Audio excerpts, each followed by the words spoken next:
কালকে যে বাঁশকুড়ুল দিয়ে গরুর মাংস রান্না করেছিলাম দেখতে পেয়েছেন অনেক তেল ভাসো ভাসো হয়েছিল। এই তেল থেকে বাঁচার জন্য পরদিন সকালে অর্ধেকটা তরকারি দিয়ে খিচুড়ি রান্না করে ফেললাম, এক্সট্রা কোনো তেল দেইনি খিচুড়িতে আর কি। তো যাই হোক, দুপুর রান্নাবান্না সবকিছু কেটে কুটে নিলাম। এদিকে কচুরমুখী আলু কেটে নিলাম মাছ দিয়ে রান্না করার জন্য। আজকে পাঙ্গাস মাছ দিয়ে কচুরমুখী রান্না করব, মানে আলু কচুরমুখী। সাথে করব পটল ভাজা, তার জন্য পটলটা ছিলে অর্ধেক অর্ধেক কেটে নিয়েছি। পটলের ছিলকাগুলো দিয়ে করব একটা ভর্তা। আর এদিকে পটল একটু কেটে নিয়েছি, যেটা মাছ দিয়ে রান্না করে দিব জ্যাঠাকে রাত্রে রুটি দিয়ে খাওয়ার জন্য। আর মাংস ভিজিয়ে নিয়েছিলাম। সকালে সবাই খিচুড়ি চাটা খেয়ে এতটুকু খিচুড়ি বেঁচে গিয়েছিল, আর আমি তো সব কেটে কুটে রেডি করে নিয়েছিলাম। এখন বাজে 11:30। ভাবলাম ফ্রিজে মিষ্টি আছে, আমি ননদ জ্যাঠা মিলে খাই। তো জ্যাঠাকে একটা দিয়েছি, কারণ জ্যাঠা ডায়াবেটিস, একটার বেশি খেতে পারবে না।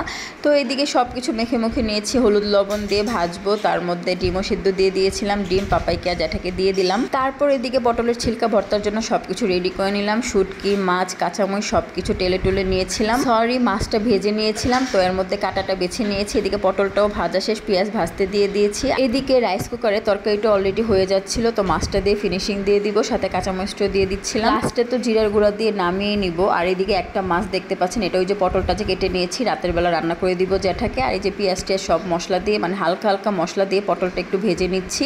প্রথমে তো হলুদ লবণ দিয়ে ভেজে নিয়েছি, তারপর একটু মশলাতে ভুনা করে নিচ্ছিলাম, মানে অল্প পেঁয়াজ আর মশলাতে। পটল ভাজা কিন্তু এমনিতেও মজা, আবার এরকম পেঁয়াজ দিয়ে দু পেঁয়াজা করলে এটাও মজা। তো আমি ভাবলাম যে এরকম পেঁয়াজ দিয়ে দু পেঁয়াজেই করি। আপনাদের তো লাল শাক দেখানো ভুলেই গিয়েছিলাম, মানে লাল শাকের কোনো ক্লিপ নেওয়া হয়নি। যখন রান্না শেষ হয়েছে তখন মনে হচ্ছে আরে লাল শাক তো আমি দেখালাম না। তো লাল শাক ভাজি করেছিলাম, পটল ভাজা করেছিলাম, সাথে তো কচুরমুখী আলু দিয়ে তরকারি ছিল, আর এদিকে পটলের ছিলকার ভর্তা ছিল। এই ভর্তাটা আমি অনেক সময় দেখা যায় সরিষার তেলে পেঁয়াজটা ভেজে নেই, আবার অনেক সময় কাঁচা দিই। আজকে ভাবলাম একটু কাঁচা দিই, কচকচ মানে মুখের মধ্যে কামড় পড়বে, এটা আরেকটু অন্যরকম মজা।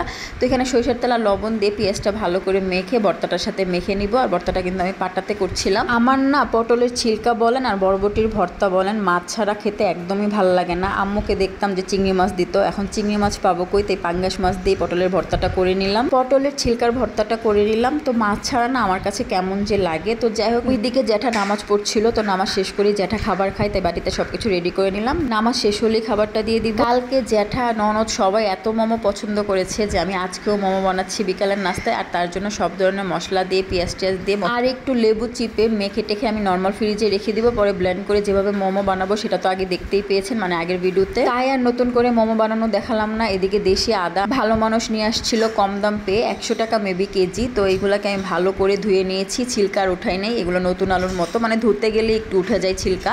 তারপর কুচি কুচি করে ব্লেন্ড করে ফেলবো। সাথে রসুনও নিয়ে আসছিল, রসুনও কেটে কুটে নিলাম, সময় বের করে ব্লেন্ড করে নিব। এদিকে পেঁয়াজ বেগুন কেটে নিয়েছি। পাঙ্গাস মাছের যে তেল কুলি যেগুলো হয়েছিল এগুলো একটু ভুনা করে দিব জ্যাঠাকে রাতের জন্য। আর তাই দুপুরে যখন সবাই ঘুমিয়েছিল আমি এগুলো রান্না করে নিচ্ছিলাম, যাতে রাতে আমার কাজটা এগিয়ে থাকে। জাস্ট রুটি বানিয়ে জ্যাঠাকে দিয়ে দিব। আর মোমো বানাতে হবে, কারণ মোমো বানাতে অনেক সময় লাগে, আগের ভিডিওতে বলছিলাম। এই তো দেখতে পাচ্ছেন, এটা ছিল পাঙ্গাস মাছের কলিজা। আর এই তেলটা যে আমার খেতে কি ভাল লাগে, টমেটো বেগুন পেঁয়াজ দিয়ে এটা একদম ভুনা ভুনা করবো। আর এখানে কিন্তু এক্সট্রা করে সোয়াবিন তেল দেওয়া হয়নি, সবই পাঙ্গাস মাছের তেল। যে মানুষ কিনা পাঙ্গাস মাছই খেতাম না, এই মানুষ এখন পাঙ্গাস মাছের তেলের প্রশংসা করি, মানে তেল এত মজা লাগে সেটা আর কি বলি। যাই হোক, সময়ের সাথে সবকিছুই পরিবর্তন হয়। যেমন আমি এক বড় উদাহরণ, তেলাপিয়া পাঙ্গাস বলেন, সিলভার কাপ বলেন, এগুলা খাই না। সিলভার কাপ আদৌ খাই না, কিন্তু পাঙ্গাস আর তেলাপিয়া খাই। তেলাপিয়াটা এত যদিও ভালো লাগে না, বাট পাঙ্গাসটা আমার কাছে ভালোই লাগে। তেলাপিয়া যে তেমন একটা ভালো লাগে না সেটা না, একটু কড়া করে ভাজলে ভালোই লাগে। এদিকে পাঙ্গাস মাছের তেলটা ভুনা হয়ে গিয়েছে। সবাই ভালো থাকবেন, আজকের মতো এতটুকুই। আল্লাহ হাফেজ, আসসালামু আলাইকুম।